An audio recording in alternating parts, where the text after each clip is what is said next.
Të trashëgimia, se unë prapë gjithmonë i referohem asaj pavarësisë financiare. Edhe kur jemi të trashëgimia, femra, edhe nëse merr pasurinë nga ana e babës, prindërve, edhe nëse merr, ajo nuk është njohuri që burrit saj nuk i takon as 1 euro prej pasunisë babës vet. Po ajo mund ta merr pasuninë, mund të pasurohet, mund ta shumëfishojë pasuninë e vet, por burrit nuk i takon.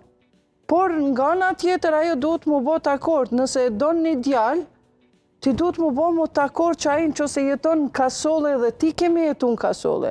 Edhe unë shpeshherë them, nëse je katundarë, shko bre vlla, merre katundaren. Nëse je qytetar, merre qytetaren, se përputhen muhabetet. A nëse je i varfër i pasur, ti duhet me matë veten, a ke mundësi, për shembull në Islam, nëse vajza ime ka ndihmëse të shtëpisë, qoftë një herë në javë apo qoftë çdo ditë, ai fejuari i saj duhet me ditë që vajzës time duhet m'ia siguru një ndihmëse të shtëpisë.